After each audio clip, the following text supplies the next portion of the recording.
حبيبنا وشفيعنا ومرشدنا ومولانا محمدا عبده ورسوله صلى الله تعالى عليه وعلى آله وأصحابه وأحبابه وأزواجه وذرياته وأهل بيته أجمعين وسلم تسليما كثيرا أما بعد فأعوذ بالله من الشيطان الرجيم بسم الله الرحمن الرحيم وإذ ابتلى إبراهيم ربه بكلمات فأتمهن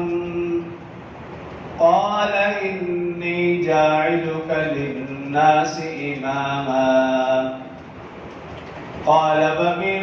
ذريتي قال لا ينال عهد الظالمين وإذ جعلنا البيت مثابة للناس وأمنا واتخذوا من مقام إبراهيم مصلى وعهدنا إلى إبراهيم وإسماعيل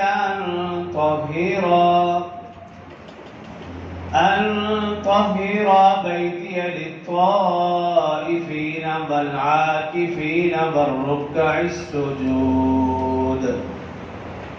وإذ قال إبراهيم رب اجعل هذا البلد آمنا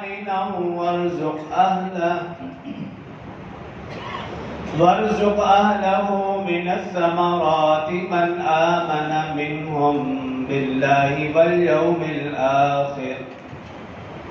قال فمن كفر فأمتعه